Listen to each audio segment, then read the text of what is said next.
शरीफ। मेहरबानी मेहरबानी।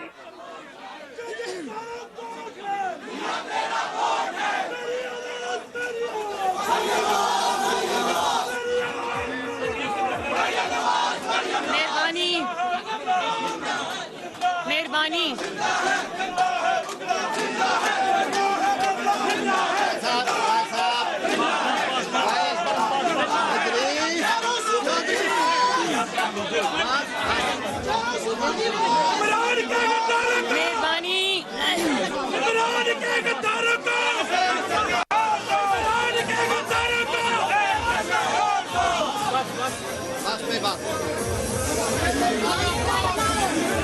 थोड़ा उसका तकब्बुर कर दिए के दमाके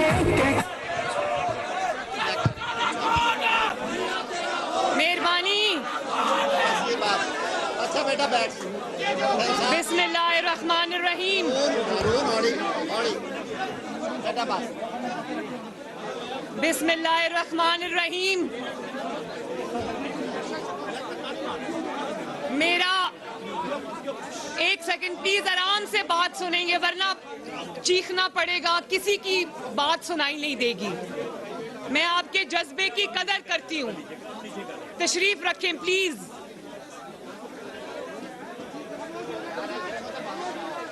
आवाज बंद करा दे ताकि बोलना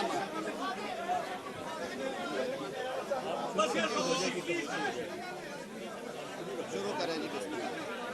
मुझे आपके जज्बे की कदर है, लेकिन प्लीज नारे भी लगाएंगे, मिल के जिद्दोजहद भी करेंगे, बात भी करेंगे, लेकिन पहले ध्यान से बात सुन लें। ये स्टेज के पीछे भी प्लीज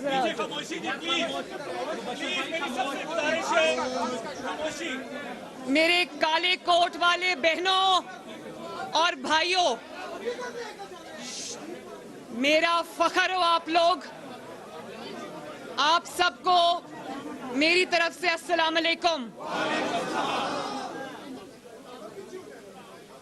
मैं आज पाकिस्तान बनाने वालों के पास आई हूं, पाकिस्तान बचाने वालों के पास आई हूं, पाकिस्तान के आईन के मुहाफिजों के पास आई हूं, पाकिस्तान के कानून के मुहाफिजों के पास आई हूं, पाकिस्तान की सलामती के जामिन बहनों और भाइयों के पास आई हूं। और मैं आज इस कदर खुश हूं कि जिस जमात का इतना मुतहर्रिक, इतना जज्बा रखने वाला लॉयर्स विंग हो, उस जमात को कभी आंच नहीं आ सकती। और यकीन मानो मुझे पता नहीं था कि काले कोट वाले मेरे बहनों, भाइयों और बुजुर्गों के साथ साथ मुस्लिम लीग नून के अंदर इतनी बड़ी तादाद काले कोट पहनने वाली बहनों की भी है, वो खड़ी है माशाल्लाह।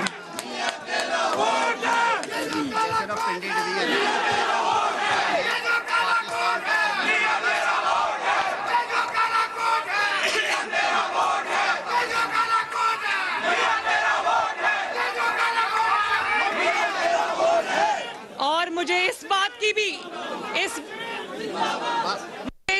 की भी खुशी है कि मुस्लिम लीग नून के पास आजम नजीर तारड़, राना सनाउल्लाह, अता तारड़, मोहसिन शाहनवाज रांझा, तलाल चौधरी, अनुषा रहमान जैसे वकला भी मौजूद हैं,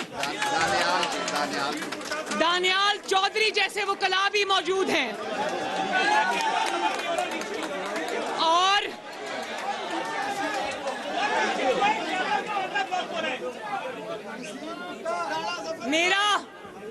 मेरा आज पहला डायरेक्ट इंटरैक्शन है आपसे,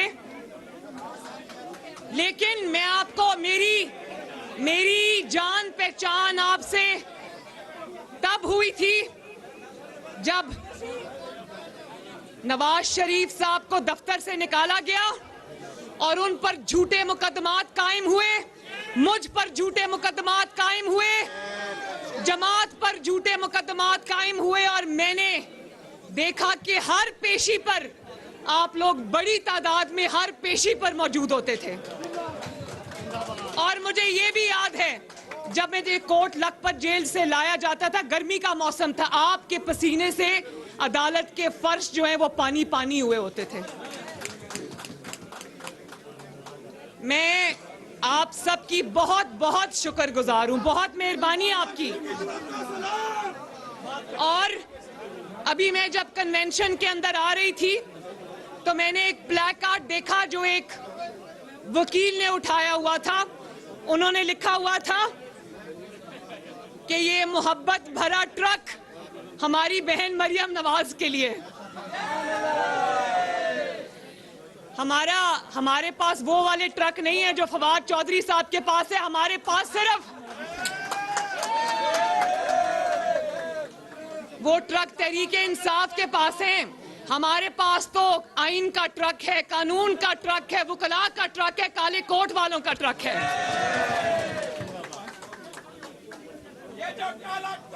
इस्माइल नो बाद में पाकिस्तान की, मेरे भाइयों, आप सबसे बेहतर ये बातें कोई नहीं जानता कि पाकिस्तान की 76 साल तारीख में 40 साल पाकिस्तान के अंदर आमरीत रही है। आमरीत क्यों रही है पाकिस्तान में? किसी मुंतखब वजीर आजम ने कभी मुद्दत पूरी नहीं की। उसकी वजह 4 डिक्टेटर्स आए पाकिस्तान में, 10-10 साल उन्होंने धौंस से, धांधली से, जोर से, ताकत से पूरे किए।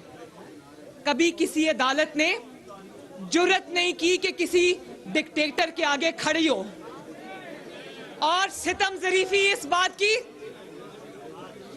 सितम ज़रीफ़ी ये नहीं कि मुंतखब वज़ीर आज़म को निकालते रहे।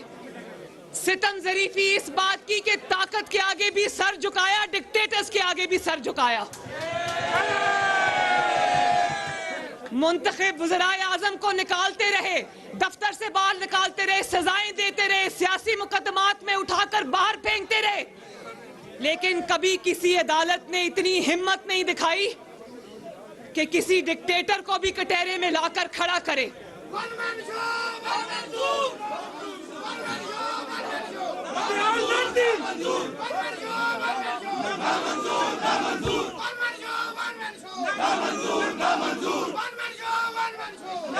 और सितम ज़रीफ़ी ये नहीं कि डिक्टेटर्स के आगे खड़े नहीं हुए, उनके आगे बंद नहीं बांधा।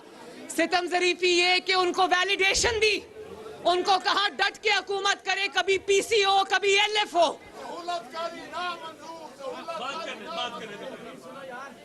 जब निकाला मुंतखब वजीर आजम को निकाला, जब धमकाया मुंतखब वजीर आजम को धमकाया। कल नवाज शरीफ साहब की बात सुनी थी ना, उन्होंने कहा कि मुझे प्राइम मिनिस्टर हाउस में मैसेज आया जज का कि ये मेरा काम कर दो वरना अडयाला जेल आपका इंतजार कर रही है। वकला से मैं कहती हूं, मुझे हाथ उठाकर बताएं, क्या कभी किसी अदालत ने किसी डिक्टेटर को नाअहल किया?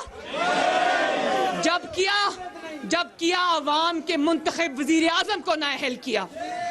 और जब वो पीसीओ और एलएफओ के नीचे हल्फ ले रहे होते थे, उस वक्त मुंतखब वज़ीर आज़म को हथकड़ियां लगाकर उसके हाथ सीट से बांधकर जहाज में अदालतों में ले जाया जाता था। आपका जोर सिर्फ अवाम के, आपका एक सेकंड बेटा, आपका जोर सिर्फ अवाम के वजीर आज़मों पे चलता है। कभी किसी ने देखा कि किसी डिक्टेटर को सिसिलियन माफिया का लक़ब मिले? कभी किसी डिक्टेटर को गॉड फादर का लक़ब मिला? तो मैं ये पूछना चाहती हूं कि ताकत आपने दवाम दिया डिक्टेटरशिप्स को, आपने कभी हिम्मत नहीं की डिक्टेटरशिप का रास्ता रोके। जब रोका मुंतखब वजीर आज़म का रास्ता रोका, जमहूरियत का रास्ता रोका। डिक्टेटर्स को जब भी निकाला, वकला ने निकाला, अवाम ने निकाला।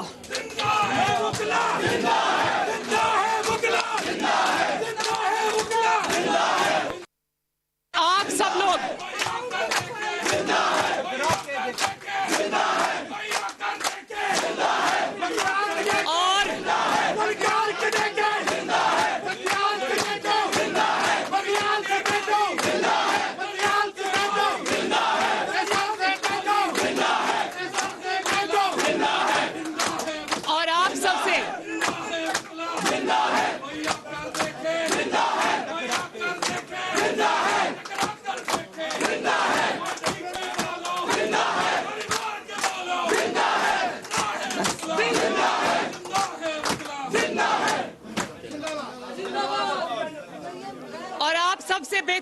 जानता है। आप उस जिद्दोजहद में नवाज शरीफ और सियासी क़यादत के साथ शामिल रहे हैं। जब मुशर्रफ डिक्टेटर ने, अब वो अल्लाह ताला के पास चला गया है, तो वो मामला भी अल्लाह ताला के पास चला गया है। जब उस डिक्टेटर ने पाकिस्तान की सबसे बड़ी अदालत के चीफ जस्टिस को बालों से पकड़कर बाल खींचकर घसीटा था शाराए दस्तूर के ऊपर, और with a stroke of pen 60 जजों को घर में भेज दिया। ना सिर्फ घर भेजा बल्कि घरों में कैद कर दिया, घरों में मैसूर कर दिया। तो उस वक्त वो जजेस को छुड़ाने कौन आया था?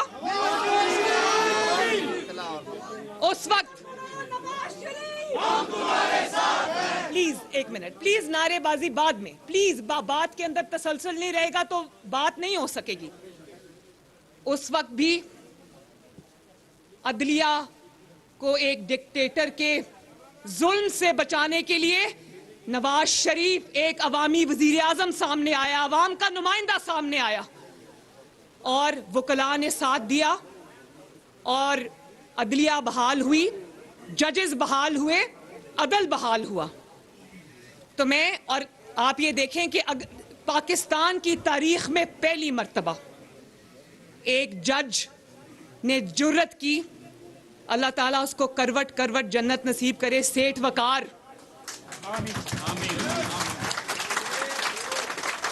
उसने पाकिस्तान की तारीख में वाहिद जज था जिसका नाम तारीख में जिंदा रहेगा, रहती आने वाली नस्लों में जिंदा रहेगा। उसने जुर्रत की और मुशर्रफ को, डिक्टेटर को सजा सुनाई। फिर क्या हुआ? फिर इन्हीं अदालतों की नाक के नीचे वो अदालत जिसका जज सेठ वकार था, उस अदालत को लपेट दिया गया। उस अदालत को सफाई हस्ती से मिटा दिया गया। ये 1970 या 60 की बात नहीं करी, अभी चंद साल पहले की मैं बात कर रही हूं। और फिर जब ये, अभी वो भी बात करते हैं, जब ये अभी केस चल रहा था इलेक्शन का अदालत में, तो मैं टीवी देख रही थी, टिकर्स आ रहे थे कि चीफ जस्टिस साहब उमर अता बंदयाल साहब जज्बाती हो गए। मैं बड़े अदब से ये कहना चाहती हूं कि चीफ जस्टिस साहब, आपको तब भी जज्बाती होना चाहिए था जब एक मुंतखब वजीर आजम को, करोड़ों अवाम के मुंतखब वजीर आजम को एक एक्सपायर्ड इकामा रखने पर उसको दफ्तर से बाहर निकाल दिया जाता है। आपको उस वक्त भी जज्बाती होना चाहिए था जब बाप का साथ देने पर, असूल का साथ देने पर, पाकिस्तान के आइन के लिए, कानून के लिए, जमहूरियत के लिए स्टैंड लेने पर लोगों की बहू बेटियों को उठाकर सजाए मौत की चक्कियों में फेंका जाता था। आपको तब भी जज्बाती होना चाहिए था जब राना सनाउल्लाह पर मंशियात का शर्मनाक केस बना, और ना सिर्फ केस बना, बल्कि जब इनका जमानत का केस था, जज सुन रहा था, जज उठ के अंदर गया, व्हाट्सएप पे कोई फैसला आया, वापस आए तो जज ही बदल गया। और जब पूरी मुस्लिम लीग नून को चुन चुन के, ये तलाल चौधरी आपके सामने यहां बैठा है, चुन चुन कर सच बात करने पर, हक बात करने पर, जमहूरियत की बात करने पर, आइन और कानून की बालादस्ती पर चुन चुन के या तो नाअहल किया गया, इलेक्शन से बाहर रखा गया, या फिर उनके ऊपर जुल्म और ज्यादती की गई, कहा गया तहरीके इंसाफ ज्वाइन करो या फिर पार्टी का टिकट छोड़ दो।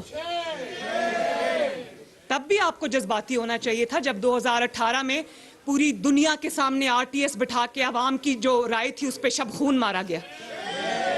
नवाज शरीफ का जीता हुआ इलेक्शन इमरान खान की झोली में फेंक दिया गया। तब आप जज्बाती नहीं हुए? तब आप जज्बाती नहीं हुए जब मैं जेल में थी। मैं अपनी बात आपको बताती हूँ। मैं 5 महीने अडयाला में बेगुनाह कैद रही और 5 महीने में नैब में I was the first ever woman to be NAB's guest. और आप जानते हो कि मेरे पे वो मुकदमा जिसमें मुझे 60 दिन नैब में 57 डेज रखा, उसके बाद 3-4 महीने मुझे कोट लखपत जेल में रखा, आप जानते हो वो रेफरेंस आज तक फाइल नहीं हुआ। उस वक्त आप जज्बाती नहीं हुए, उस वक्त आप जज्बाती नहीं हुए जब आपके ब्रदर जजेस के ऊपर वो जज जिनको आइन और कानून पर चलने की पादाश में उनकी फैमिलीज को सड़कों पे रुलने के लिए छोड़ दिया गया। जस्टिस काजी फाइज ईसा की बात कर रही हूं मैं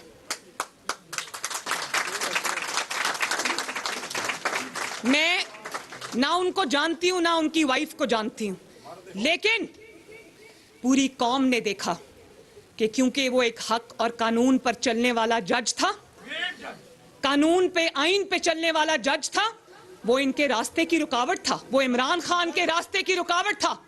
मैं ये आज हमें जस्टिस काजी फाइज ईसा के साथ जोड़ते हैं और कहते हैं कि जस्टिस काजी फाइज ईसा शायद ऑपोजिशन की गवर्नमेंट की सपोर्ट कर रहे हैं। तो जब जस्टिस काजी फाइज ईसा के खिलाफ रेफरेंस दायर हुआ था, उस वक्त तो हुकूमत इमरान खान की थी। बात यह कि आप क्वालिटी ऑफ जजेस देख लें, यहीं से आपको पूरा मुकदमा समझ आ जाएगा। जो 3-4 जजेस इमरान खान के साथ खड़े और वो बाकी अक्सरियत जो आइन के साथ और कानून के साथ खड़ी, आप उनकी क्वालिटी देख लें, आपको फर्क पता चल जाएगा हक पे कौन है और गलत बात कौन कर रहा है।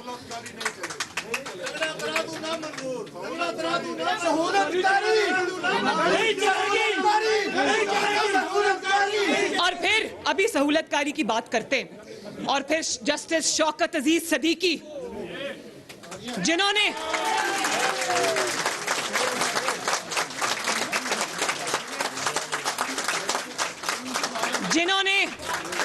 जनरल फैज के हाथों यरगमाल बनने से साफ इनकार कर दिया। वो शॉर्ट चीफ जस्टिस था इस्लामाबाद हाई कोर्ट का, लेकिन शाबाश है कानून के ऐसे मुहाफिज के ऊपर जिसने उस वक्त के DGISI को के आगे दीवार बन के खड़ा हो गया। उसने कहा नाइंसाफी नहीं करूंगा। वो रिटायर हो गए और अभी तक उनका मुकदमा सुप्रीम जुडिशल काउंसिल में लटका हुआ है, उसकी सुनवाई नहीं हो रही। तब भी आपको जज्बाती होना चाहिए था। और चीफ जस्टिस साहब, मुझे बहुत अफसोस हुआ कि आपने ताना दिया जब पार्लियामेंटेरियंस खड़े होकर आइन और कानून की बात कर रहे थे, तो आपने ताना दिया कि कल तक जो जेलों में थे आज वो असेंबली में खड़े होकर तकरीरें कर रहे हैं।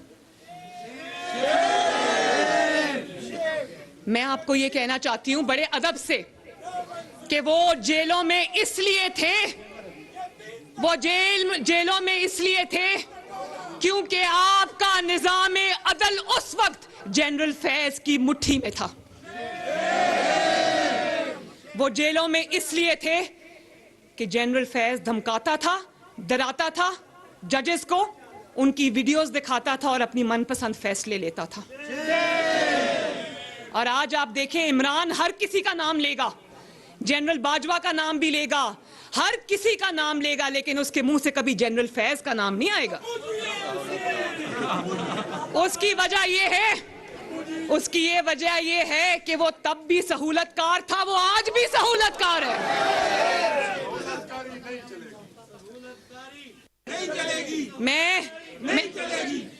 मैं चीफ जस्टिस से ये कहना चाहती हूं कि आप जानते हैं, आप समझते हैं इस बात को कि किसी आइडियोलॉजी के लिए, किसी नजरिए के लिए, किसी असूल के लिए जेल जाना कितने बड़े फख्र की बात है।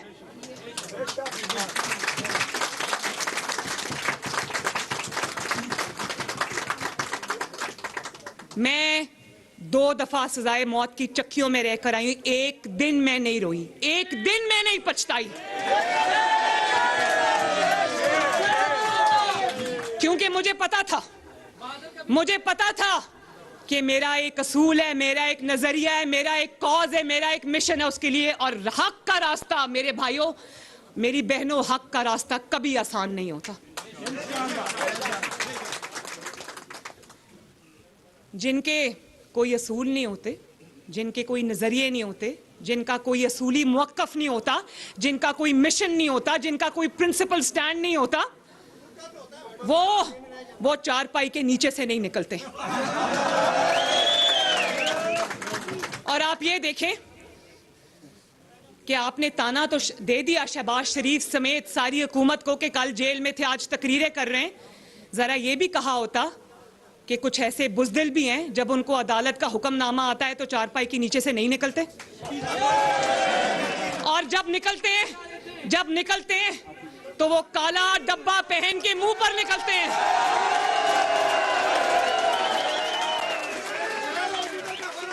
वो जैसे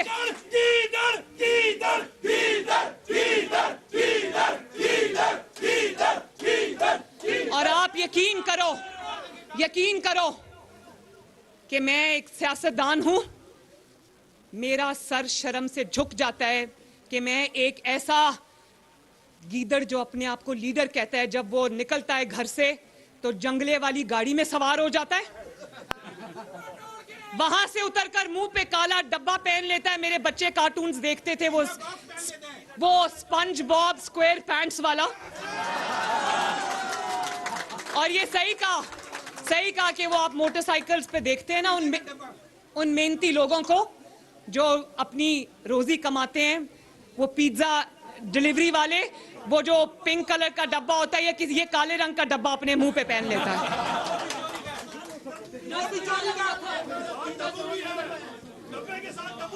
और चीफ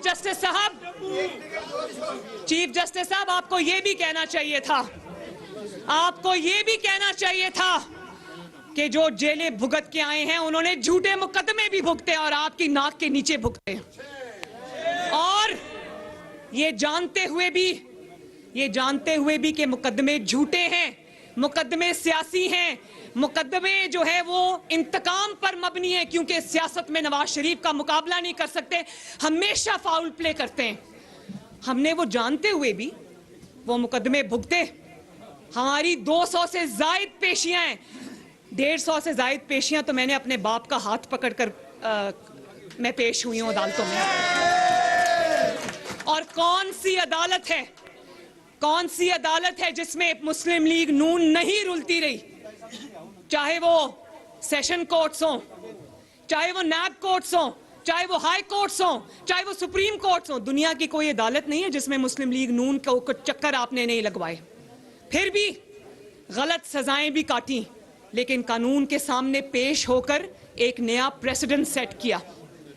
ये वही करते हैं, आपसे सब बेहतर जानते हैं आप लोग, ये वही करते हैं जिनका दामन साफ होता है। जिनका दामन साफ नहीं होता ना, वो कहते हैं, कल मैं देख रही थी नैब ने जब बुलाया पिंकी पीरनी को, तो उन्होंने आगे से कहा कि वो कोई पब्लिक ऑफिस होल्डर नहीं है। तो मरियम नवाज शरीफ कौन सी पब्लिक ऑफिस होल्डर थी? सरीना ईसा साहिबा कौन सी पब्लिक ऑफिस होल्डर थी? जब बात आती है, जब ये साइफर का ड्रामा किया इसने झूठा, तो वो देखा ऑडियो में, वो पीरनी साहिबा कह रही हैं कि अरसलान बेटा सबको गद्दारी में छुपा दो और गद्दारी से लिंक कर दो। और बात ये कि जब हीरे की अंगूठियां 5-5 कैरेट की अंगूठियों का हिसाब मांगो, जब तोशाखाना की चोरियों और डाकुओं का हिसाब मांगो, तो वो खातूने खाना बन जाती है। मैंने तो नहीं कहा कि मैं पब्लिक ऑफिस होल्डर हूं। जब आप पे कोई झूठा इल्जाम लगता है, आपका पहला इंस्टेंट रिएक्शन क्या होता है? आपका रिएक्शन ये होता है कि कर लो मेरा हिसाब, कर लो मेरी अगली पिछली नस्लों का हिसाब। हमें कहा जाता था कि अगर जुर्म नहीं किया तो तलाशी क्यों नहीं देते? तो हमने तो तलाशी दी, 5 साल 6 साल तलाशियां देते आए, निकला फिर भी एक इकामा। अब ये जरा बात उधर भी अप्लाई करो ना, जो जब से मुकदमात शुरू हुए तब से घर से नहीं निकलता। उसकी वजह है क्योंकि वहां पर इकामा का केस नहीं है, वहां बेटे से तनख्वाह ला लेने का केस नहीं है, वहां बाप के साथ खड़े होकर स्टांस लेने का केस नहीं है, वहां सारे केसेस असल है। टेरियन वाइट जो बच्ची अपनी है उसको डिक्लेयर नहीं किया, पूरी कौम से झूठ बोला और बार बार इलेक्शंस लड़े, वो फॉर्म्स फिल किए और उस औलाद को डिक्लेयर नहीं किया, कौम से बेढिठाई से झूठ बोला और कई साल से बोलता आ रहा है। और आज उसको पता है कि कोर्ट में पेश हो गया तो ना निगल सकता है ना उगल सकता है। तुम्हारी ज़ाती ज़िंदगी से मुझे कोई सरोकार नहीं, तुम अपनी ज़ाती ज़िंदगी में जो भी करते हो मैं उस पर बात नहीं करती, लेकिन ये झूठ तुमने ज़ाती ज़िंदगी में नहीं बोला, ये झूठ तुमने कौम से बोला है। इसका तो हिसाब होगा। अगर एक वज़ीर आज़म को इकामा पे निकाला जा सकता है तो दूसरे वज़ीर आज़म को या अगले जो एस्पिरेंट है उसको इतना बड़ा झूठ कौम से बोलने पर निकाला नहीं जाएगा। और फिर तोशा खाना का केस, लोगों को बाकी सब ने 75 साल में तोशा खाना के तोहफे कानून के मुताबिक खरीदे। ये पहला वजीर आजम है जिसने, ना सिर्फ उसने बल्कि उसकी घरवाली ने भी तोशा खाना के तोहफे जो है वो चोरी किए। और ना सिर्फ एक मिनट ना सिर्फ तोशा खाना के तोहफे चोरी किए बल्कि सऊदी अरबिया ने जो खाना काबा वाली घड़ी दी थी उसको जाके दुबई में बेच दिया और उसका पैसा प्रॉपर्टी टाइकून के जहाज में रखकर फराग होगी पाकिस्तान लेकर आई। वो पैसा कहां गया कोई नहीं जानता। और उसके बाद फॉरेन फंडिंग केस पे आ जाओ। आप सब जानते हो ईसीपी ने जो फैसला दिया उसका हर जो सफा है वो एविडेंस से, इररिफ्यूटेबल एविडेंस से भरा पड़ा है। तो अब पता चला है कि ये चारपाई के नीचे से क्यों नहीं निकलता। वरना अगर झूठे मुकदमे थे तो 2 दिन की बात है। ये तो अभी सहूलतकार अदलिया में बैठे हुए हैं, अभी सहूलतकार अदलिया में बैठे हुए हैं। अगर झूठे मुकदमे थे ना तो ये अदलिया 2 दिन में उड़ा के रख देती, कहती झूठे मुकदमे जाओ इमरान खान साहब आप बरी हो। बात यह है कि तुम भी जानते हो कि तुमने जुर्म किया है और तुम्हारे सहूलतकार भी जानते हैं कि तुमने जुर्म किया है। तुम भी जानते हो कि तुम मुजरिम हो, ये जुडिशरी भी जानती है कि तुम मुजरिम हो। और एक नया हमने तरीका देखा, चुटकी बजाओ और जमानत लो। एक ही झटके में 12 केसेस में जमानतें। और मुझे वो वक्त याद है कि 4 महीने की जेल के बाद, 6 महीने की जेल के बाद, साल की जेल के बाद, 2 साल की जेल के बाद हमारा बेंच बनता था और उम्मीद जागती थी कि शायद आज बेल मिल जाए। और रात को खबर जेल के सेल में ये मिलती थी कि बेंच टूट गया 3 हफ्ते के लिए। और आप देखो कि अल्लाह ताला का कितना फजल है। मैं हमेशा वो शेर पढ़ती हूँ, जिस हद से कोई मक्तल में गया वो शान सलामत रहती है। ये जान तो आनी जानी है, इस जान की कोई बात नहीं। मैं जब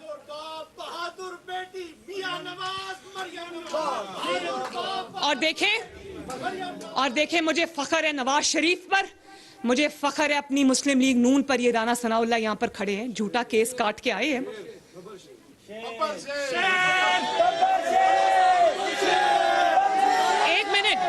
एक मिनट राना सनाउल्लाह साहब को कहा गया कि इनकी वाइफ ने शायद इनको पूछा कि इतना गर्मी का मौसम है तो आपने मौजे क्यों पहने हुए हैं। तो उन्होंने कहा कि वो जमीन पे सुलाते हैं, वो चूंटियां इतनी होती हैं, वो कभी कान में चली जाती हैं, कभी जिस्म पे काट लेती हैं। लेकिन बात ये नहीं है, बात ये है कि 2 साल की जेल के बाद, 6 माह की जेल के बाद, झूठे मुकदमों में इंतकाम भुगतने के बाद, सियासी इंतकाम भुगतने के बाद जब बाहर आते थे तो हंसते हुए बाहर आते थे। ये इनको 2 घंटे में जमानतें मिल रही हैं, लेकिन एक दूसरे के गले लग के रो रहे हैं।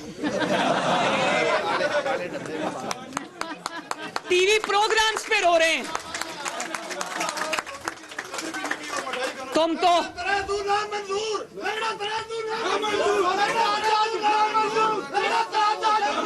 और एक मिनट और आप ये देखो कि वैसे जब ऑपोजिशन पे या हुकूमत पे अटैक्स करने होते हैं तब इनकी आवाज सुना करो, जब कोर्ट में पेश होना है तो व्हीलचेयर से नीचे उतरते। और मैं 5 साल बीमार रही, 5 साल, मगर मैंने आज तक किसी को नहीं कहा कि मैं बीमार हूं, मुझे प्लीज जेल से बाहर निकालो या मुझे जमानत दो।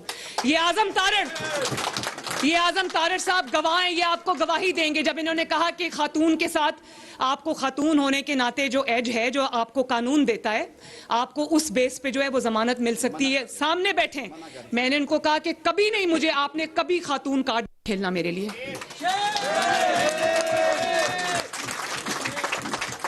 और आज भी मुझे डराते हैं कि तुम सीधी बात करती हो, वो हजम नहीं होती लोगों को, तो तुम्हारे पे कंटेम्प्ट लग जाएगी। तो मैं कहती हूं कि कंटेम्प्ट लगती है तो लगा दो। उस रिज्क से मौत अच्छी जिस रिज्क से आती हो परवाज में कोताही।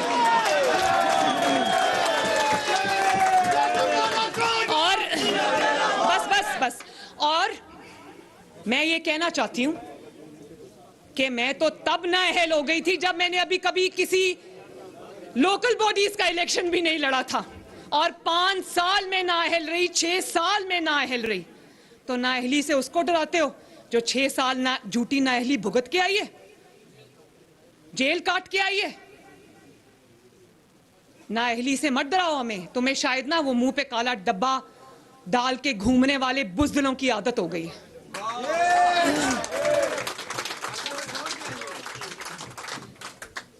और फिर जब कोर्ट बुलाती है तो कौन सा बहाना है जो ये जमात नहीं करती? कोई ऑक्सीजन मास्क लगा लेता है, कोई हॉस्पिटल के बेड पे जाके लेट जाता है, कोई टांग पे प्लास्टर लगा लेता है, और कोई एम्बुलेंस में बैठ के हू हू करता हुआ आता है। मैं तो हैरान हूं।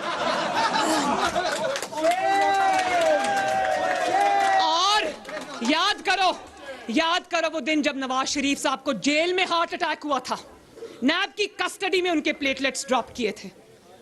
किसी ने पब्लिक में कभी उसको रोते हुए देखा? उनकी जान लेने की कोशिश की गई। आपको अभी भी वो जस्टिस साकिब निसार की ऑडियो है ना, वो जो कह रहा था मरियम को ठोको,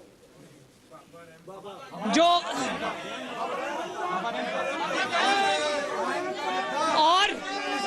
और तहरीके इंसाफ के वो वकील ख्वाजा तारिक रहीम को कह रहा है कि जब मरियम के खिलाफ कोई धमाका करो तो मुझे पहले बता देना। जो रिटायर होके ये कर रहे हैं, सोचो जब वो अपनी कुर्सियों पे बैठे होंगे तो वो क्या कर रहे होंगे। हम तो वो वाला इंतकाम और वो वाला भुगत कर आए हैं, जुल्म बुग़्ज़ भुगत के आए हैं, हसद भुगत के आए हैं, और आज भी डरे नहीं, वही हक की बात कर रहे हैं। लगानी है कंटेम्प्ट तो लगा दो। कभी इमरान खान का जब केस आया, वो जब सुप्रीम कोर्ट से 5-0 का केस जब था आइन तोड़ने का, तो कहा गया कि इमरान ने आइन तोड़ा। एक सेकंड जी प्लीज। कहा गया इमरान ने आइन तोड़ा है, पीटीआई ने आइन तोड़ा है, हुकूमत ने आइन तोड़ा है तब की। उस वक्त उस फैसले के बाद पीटीआई ने बतौर जमात वो 5 मेंबर्स का जो बेंच था ना, उसकी तस्वीर अपनी जो गाड़ियों पर लगाकर उन पर जूते बरसाए थे। आज उसको आइन का भाषण याद आ गया, जिसने पाकिस्तान के आइन को कभी कुछ समझा ही नहीं, पाकिस्तान के कानून को, चाहे वो हुकूमत में हो या हुकूमत से बाहर हो, उसने कभी पाकिस्तान के आइन और कानून को, लोगों को भाषण देता है कि ताकतवर के लिए कानून और है और जो छोटा आदमी है बेचारा गरीब आदमी उसके लिए कानून और है। तो छोटा आदमी गरीब आदमी तो फांसी चढ़ जाता है। आज पता चला है कि ताकतवर सिसिलियन माफिया क्या होता है। पूरी हुकूमत, पूरी जो स्टेट है, पूरी जो निज़ाम अदल है, वो उस कोशिश कर रही है कि वो कोर्ट में पेश हो जाए, वो कोर्ट में पेश होके नहीं देता। और फिर जब जाता है तो जत्थे लेकर जाता है। वो जो जंगला गाड़ी बनवा ली है ना, उसके जंगले के ऊपर लोग खड़े होते हैं जिन्होंने क्लाशनिकोव पकड़ी होती है, उस तरह वो कोर्ट में जाता है। मुझे ये बताएं कि पाकिस्तान की जितनी भी सियासी जमातें, चाहे वो मुस्लिम लीग नून हो या वो पीपल्स पार्टी हो या JUIF हो या कोई भी जमात हो, मुझे बताएं जत्थे किस जमात के पास नहीं है? कौन जत्थे लेकर अदालतों पे नहीं जा सकता? सब जा सकते हैं। लेकिन आप यकीन करो, जिस तरह ये ईवल नेक्सस सोचता है, हम तो सोच ही नहीं सकते। हम तो हमेशा आइन की बात करते रह जाते हैं, कानून की बात करते रह जाते हैं। और अगर चीफ जस्टिस साहब यही प्रेसिडेंट सेट होना है कि जज ज़ेबा मैं तुम्हें छोड़ूंगा नहीं, आपकी तस्वीर पे इसने जूते बरसाए, अगर यही प्रेसिडेंट सेट होना है तो फिर आने वाले वक्तों में इसको आपको बर्दाश्त करना पड़ेगा। हर कोई यही करेगा फिर।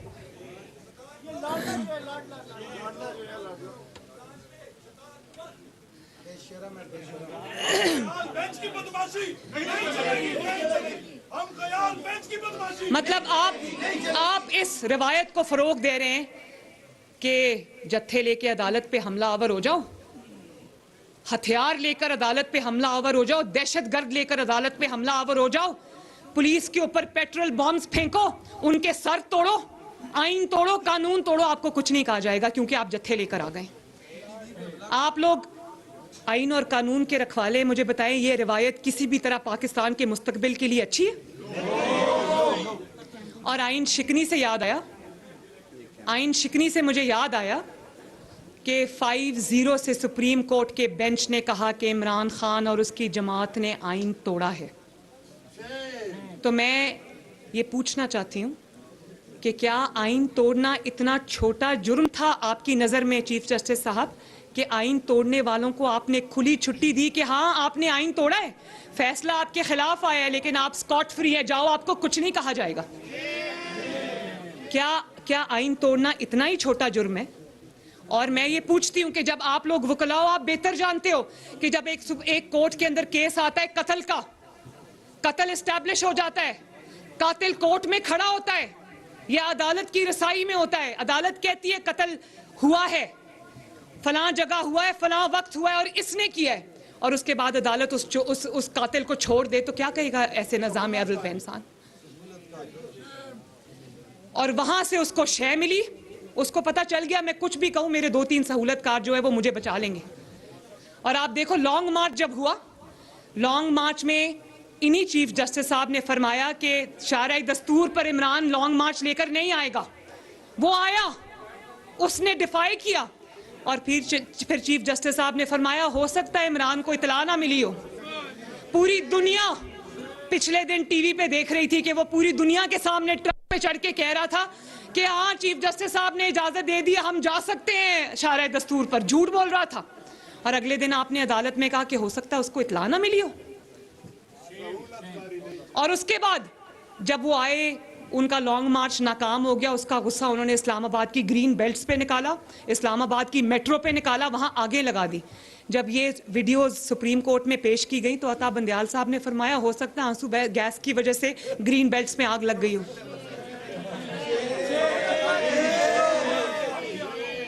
लोग दम बखूद रह गए, दांतों में लोगों ने उंगलियां दबा ली। कभी किसी ने ये देखा नहीं, कभी किसी ने ये सुना नहीं। आपने खुद उस आइन तोड़ने वाले दहशतगर्द को आपने हौसला बढ़ाया, उसको तकवीयत दी, और आज वो पूरे मुल्क में फितना और इंतशार पैदा कर रहा है।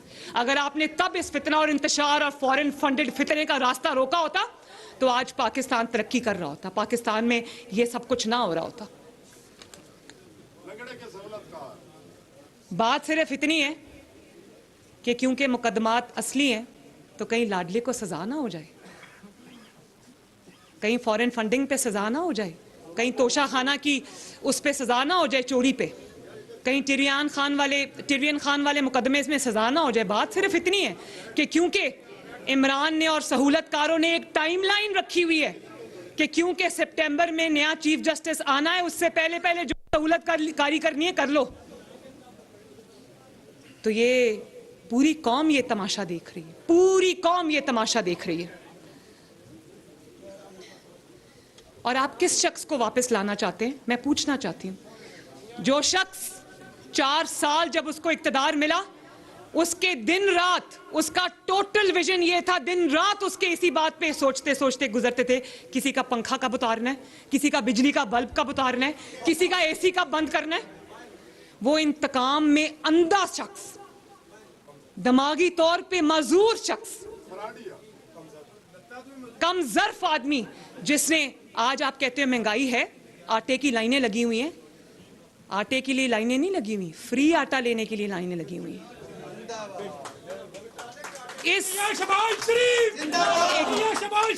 और आप ये देखो शहबाज शरीफ, मैं ऑनेस्टली मेरे दिल में एक मुझे फख्र होता है शहबाज शरीफ के ऊपर। इन हालात में जब फाइनेंशियल क्रंच है, IMF जो है वो आपके सर पे सवार है, ऐसी हालत में भी शहबाज शरीफ ने 10 करोड़ आवाम को फ्री आटा देने का तहिया किया। और आपने कहा आटे के लिए लाइनें लगी हुई हैं, तो मैंने कहा आटे के लिए लाइनें छोटी हैं, इंसाफ लेने वालों के लिए लंबी लाइनें लगी, वहां भी तवज्जो करें जरा। और मैं खुद, मुझे पता है बसों में लोग क्या बात कर रहे हैं, जो साइकिल पे, मोटरसाइकिल पे आटे के बैग्स रख के, फ्री आटे के बैग्स रख के जब वो घर जाते हैं तो वो क्या बात करते हैं, वो हाथ उठा के शहबाज शरीफ को दुआ देते हैं।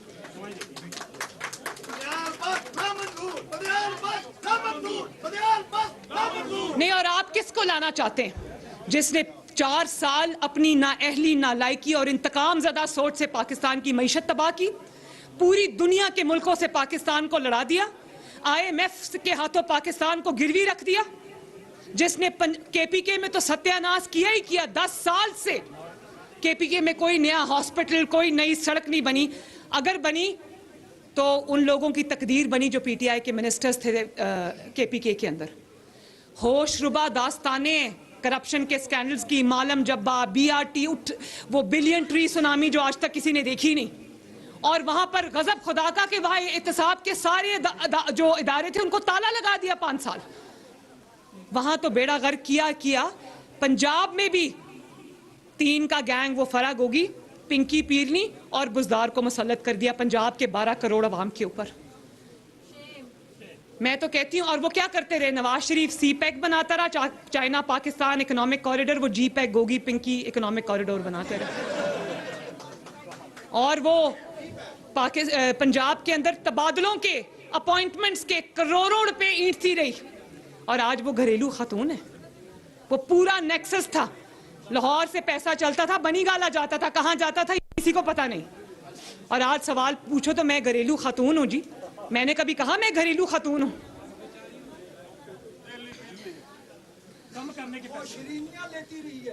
हीरो और प्लॉटों का पूछो तो घरेलू खातून बन जाती है। और फिर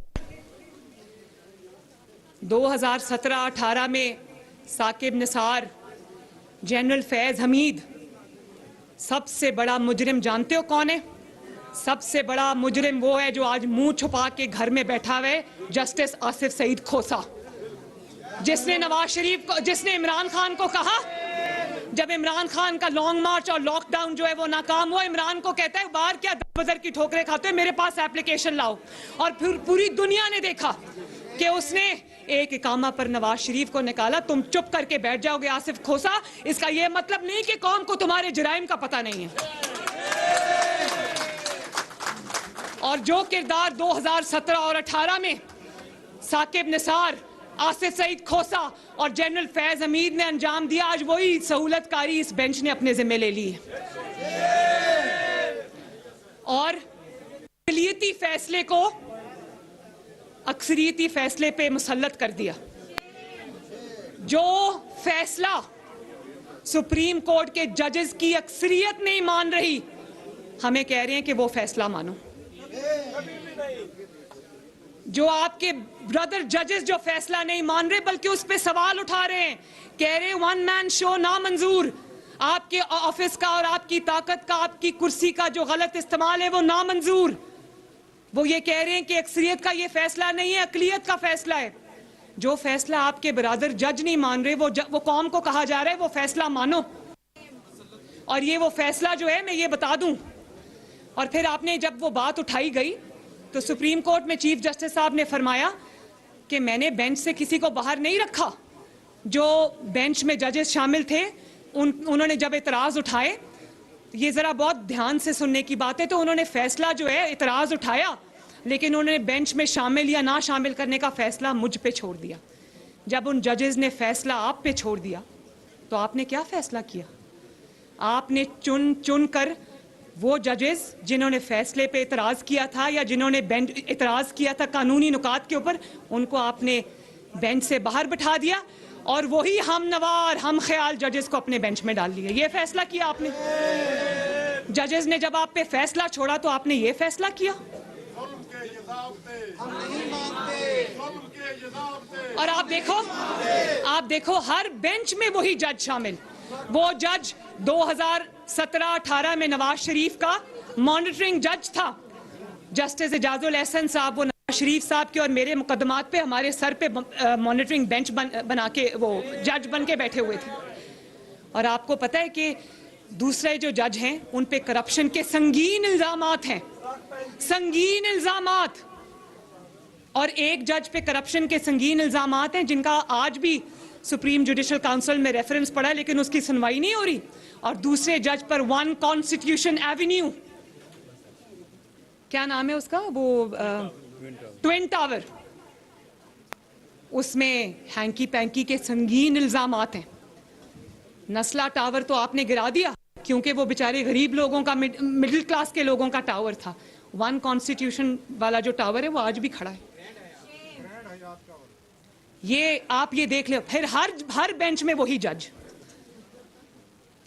और फिर ये जो बात है ना, ये इस फैसले से शुरू नहीं होती। अगर ये बात होगी तो उस फैसले से होगी जिसमें आपने आइन को रीराइट किया। आप आइन के मुहाफिजों में से हैं। आपको अल्लाह ताला ने पाकिस्तान की सबसे बड़ी इंसाफ की कुर्सी पे बिठाया है। और आपने क्या किया? आपने इमरान खान को 25 अरकान देने के लिए आपने आइन को, कॉन्स्टिट्यूशन को रीराइट कर दिया, वायलेट कर दिया। और वो 25 अरकान जो है इमरान खान को दिए, उसको पंजाब की हुकूमत प्लेटर में रख के दी कि लो बेटा तोड़ दो। क्योंकि वो एक टाइमलाइन बनाई हुई है ना कि तब तक इंतखाबात होने जब तक ऊपर सहूलतकार बैठे, और कहा तोड़ दो। वो पहला पाकिस्तान का आज कल ये केस है जिसमें जो चीफ मिनिस्टर था चौधरी परवेज इलाही साहब, उन्होंने कहा कि मैं तो असेंबली तोड़ना ही नहीं चाहता था। वो देखता रह गया और इमरान खान ने असेंबली तोड़ दी। उसको प्लेट में रख के असेंबली दी गई कि लो बेटा तोड़ो, का लो बेटा तोड़ो इसको। और उसके बाद क्या होता है? सुप्रीम कोर्ट में यही दो member bench, justice Ejazul Ehsan साहब और जस्टिस मुजाहिर अली नकवी साहब, केस उनके पास कोई और है। डोगर की ट्रांसफर का केस है, पंजाब में सीसीपीओ जो है उसकी ट्रांसफर का केस है। और अचानक ख्याल आता है कि चीफ जस्टिस को नोट लिख के भेजते हैं कि इलेक्शन पे सुओ मोटो लिया जाए। इलेक्शन में कोई पार्टी नहीं गई उनके सामने, कोई दरखास्त नहीं, कोई पिटिशन नहीं, और कहा कि इलेक्शन में सुओ मोटो ले ले। और चीफ जस्टिस ने सुओ मोटो ले लिया। सुओ मोटो ले लिया। उसके बाद जब उस नाइंसाफी पर सुप्रीम कोर्ट के जजेस ने आवाज उठाई, उन्होंने कहा कि 4-3 के फैसले को 3-2 का बनाया गया, तो फिर जबरदस्ती वो फैसला दिया गया। और इलेक्शन कमीशन का भी रोल आपने ले लिया, डिफेंस मिनिस्ट्री का भी रोल आपने ले लिया, हुकूमत का रोल भी आपने ले लिया, पार्लियामेंट का रोल भी आपने ले लिया, प्राइम मिनिस्टर का रोल भी आपने ले लिया, फाइनेंस मिनिस्ट्री का रोल भी आपने ले लिया। तो अगर आपने सियासत करनी है तो फिर पार्लियामेंट जो है वो कानूनी फैसले पार्लियामेंट कर लेती है।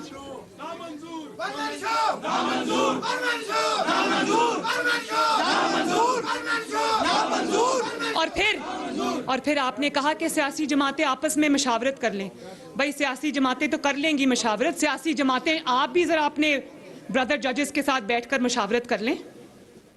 आप कुछ कह रहे हैं, बाकी सुप्रीम कोर्ट कुछ कह रहा है, 3 मेंबर बेंच कुछ कह रहा है, बाकी लोग कुछ कह रहे हैं। तो सुप्रीम कोर्ट के खिदमत में मैं चीफ जस्टिस के अर्ज करना चाहती हूँ कि अगर सियासी जमातें आपस में उनके डिफरेंसेस होते हैं, मुख्तलिफ आरा होती हैं, एक आइडियोलॉजिकल डिफरेंसेस होते हैं, उसकी एक वजह है। उसकी वजह है कि वो डिफरेंट स्कूल्स ऑफ थॉट से आते हैं, वो डिफरेंट आइडियोलॉजी के लोग होते हैं, उनमें बिकरिंग होती है क्योंकि उनके नज़रियात मुख्तलिफ होते हैं, उनकी सोच मुख्तलिफ होती है एक दूसरे से, उनके एजेंडाज मुख्तलिफ होते हैं, उनकी आइडियोलॉजी मुख्तलिफ होती है, इसलिए उनके अंदर बिकरिंग होती है। लेकिन आपकी तो आइडियोलॉजी फ़र्क नहीं है, आपकी तो सोच फ़र्क नहीं है, आपने तो कानून और आइन पर फैसले करने, उसमें तो कॉमा और फुल स्टॉप की भी गुंजाइश नहीं है। तो आपके अंदर कंसेंसस क्यों नहीं हो रहा?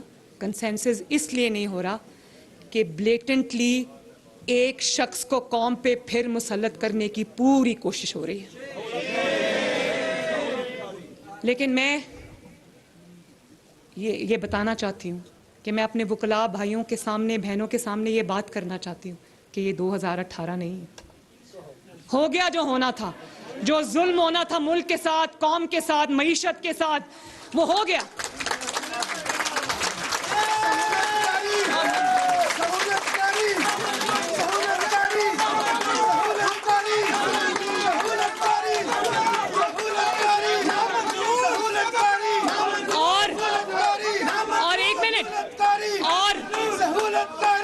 एक मिनट। और जो आइन का इतलाक पंजाब पे होता है, उसी आइन का इतलाक खैबर पख्तूनख्वा के इलेक्शंस में क्यों नहीं होता? क्या समझे कौम कि सारा झगड़ा ही पंजाब का है? और जिन इलेक्शंस की आप बातें कर रहे हैं, और जो इलेक्शन इमरान खान मांग रहा है ना, और जो इलेक्शन जो है वो इसलिए मांग रहा है सहूलतकारों की सहूलतकारी की वजह से, मैं आपको ये लिख के देती हूं कि इलेक्शन होगा इंशाल्लाह ताला, ये हार जाएगा। जिन इलेक्शंस के लिए आज ये रोना डाल के बैठा हुआ, ये इन्हीं इलेक्शंस को नहीं मानेगा,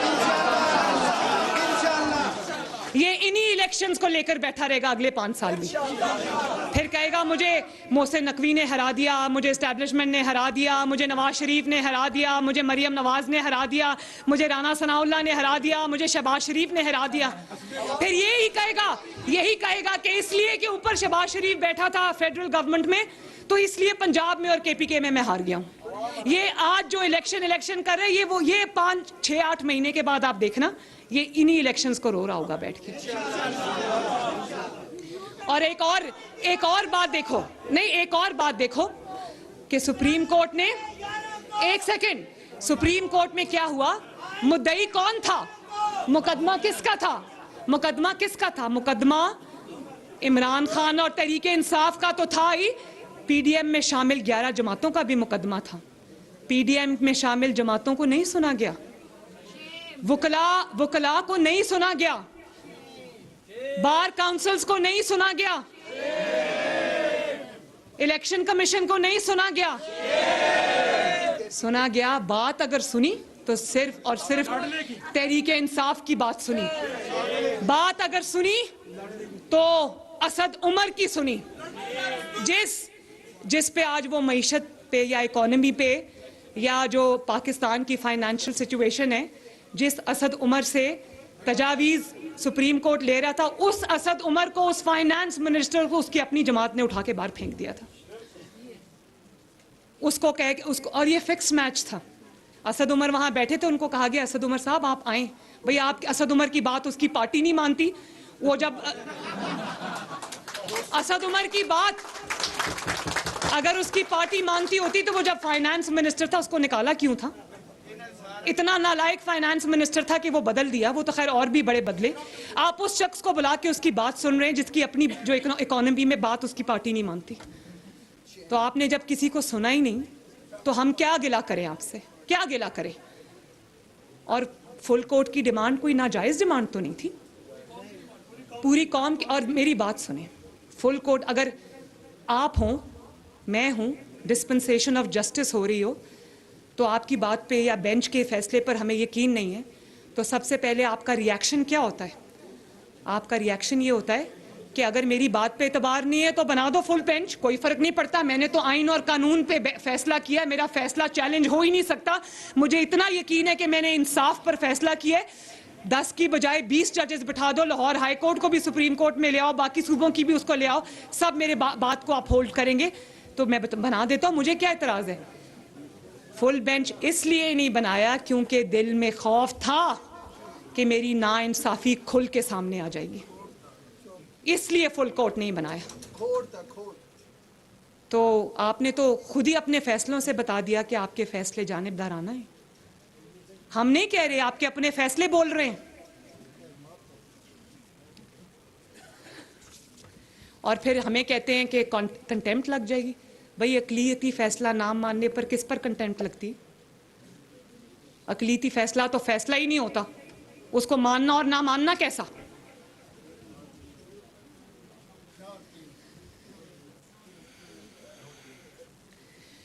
और मैं जब कहती हूं ये क्या हो गया? माइक को जरा देखें। ओ या हो गया।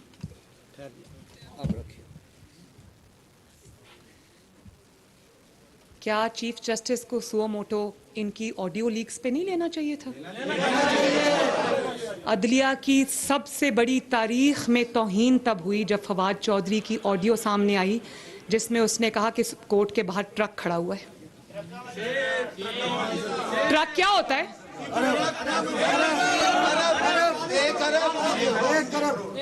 ट्रक क्या होता है? और उसके बाद हम नहीं जानते ट्रक क्या होता है, लेकिन ट्रक कोई ऐसी चीज होता है जिसकी बात खुलेआम पब्लिकली नहीं की जाती, उसको किसी कवर में छुपाया जाता है, वो ट्रक होता है। और आपको सुओ मोटो तब लेना चाहिए था जब यास्मीन राशिद की ऑडियो सामने आई कि सुप्रीम कोर्ट में साडे बंदे बैठे हुए ने। वो खुलेआम ये बात कर रही है, प्लीज, वो खुलेआम ये बात कर रही है कि सुप्रीम कोर्ट में आप हमारे बंदे बैठे हुए हैं। आपको सुओ मोटो तब लेना चाहिए था जब चौधरी परवेज इलाई की ऑडियो सामने आई, जो जस्टिस मुजाहिर अली नकवी से मुलाकात के लिए जा रहे थे और जिन्होंने कहा कि मेरा केस जस्टिस मुजाहिर अली नकवी के आगे लगाओ क्योंकि वो साडा बंदा है। और उसके बाद आपने जब बात की उन ऑडियो लीक्स की, तो आपने इन बातों को टच ही नहीं किया कि ऑडियो लीक्स में कहा क्या जा रहा है। कौम वो इंसाफ देखना चाहती थी। आपको चाहिए था कि उन जजेस को कहते हैं कि स्टेप असाइड करें, जब तक आपके मुकदमात का और संगीन इल्जामात का फैसला नहीं होगा ये कोर्ट आगे नहीं चलेगी। अदलिया की इज्जत जो है वो उसकी सेल्फ अकाउंटेबिलिटी से होती है। सेल्फ अकाउंटेबिलिटी करनी चाहिए, इंट्रोस्पेक्शन करनी चाहिए। अदलिया की जो इज्जत है वो धौंस और धमकी से नहीं होती कि कंटेम्प्ट लग जाएगी इसलिए इज्जत करो। अदलिया की जो इज्जत होती है वो इसलिए होती है कि अदलिया के फैसलों में इंसाफ हो।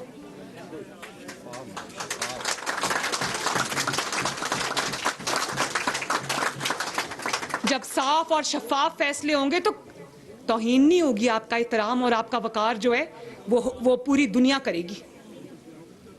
तो मैं, आइन में लिखा है कि इलेक्शन वक्त पे होंगे, हम भी कहते हैं कि इलेक्शन वक्त पे होंगे, वक्त से पहले नहीं होंगे।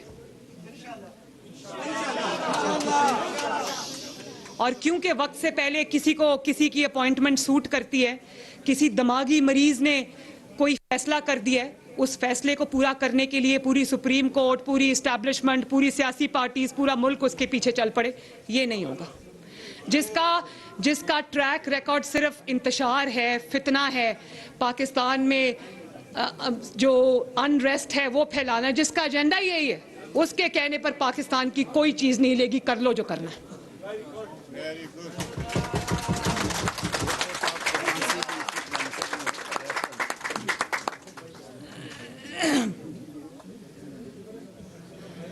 और आप ये देखो कि उसकी सियासत इमरान की आखिरी सांसें ले रही है। मकबूलियत की बड़ी बातें करता है ना, 2018 में भी इतनी मकबूलियत थी कि आरटीएस बिठाना पड़ा, और अब इतनी मकबूलियत है कि अगर ये 3-4 जजेस हटा दो इसके पीछे से तो धराम से नीचे गिर जाएगा इंशाल्लाह।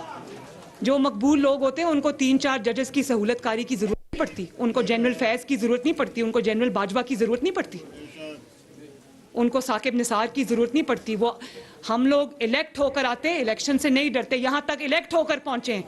फिक्र उसको करनी चाहिए जिसको अगर कोई सिलेक्ट नहीं करेगा तो उसकी सियासत खत्म है। मुस्लिम लीग नून आपके सामने खड़ी है, पूरी तैयारी करेंगे इंतखाबात की, लेकिन इंतखाबात अपने वक्त पे होने चाहिए। और सेल्फ अकाउंटेबिलिटी, खुद एहतसाबी एक बहुत अच्छी बात है, इंट्रोस्पेक्शन एक बहुत अच्छी बात है। आपको अपना नाम उन जजेस में लिखवाना चाहिए जिनका नाम आज भी वो रिटायर हो गए हैं, चाहे वो जस्टिस नासरुल मुल्क हो या नाजिम सदीकी हो, तसद्दुक जिलानी हो या सऊद जमान सदीकी हो, आज भी उनका नाम कोई लेता है तो इज्जत से लेता है। उन जजेस में अपना नाम ना लिखवाएं जो शादियों पे नहीं जाते कि लोग हाथ नहीं मिलाएंगे, जो मुंह छुपा के घरों में बैठे, उनकी तकलीद ना करें। तो मैं आज आप लोगों के पास आई हूँ, मैं वकला का शुक्रिया अदा करती हूँ, मैं राना जफर इकबाल साहब का, रज़ाक मिर्ज़ा साहब का, सदीक अवान साहब का, दानियाल चौधरी साहब का और आप सबका, तमाम जो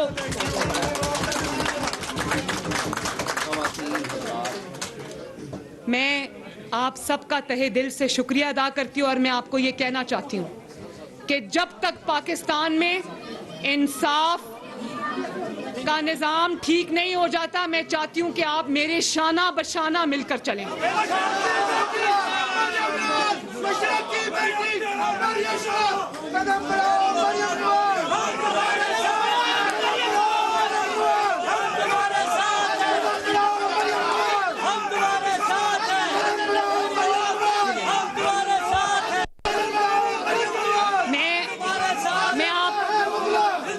सबका बहुत बहुत शुक्रिया अदा करती हूँ। इंशाअल्लाह दोबारा जल्द मुलाकात होगी। अल्लाह हाफिज। अल्लाह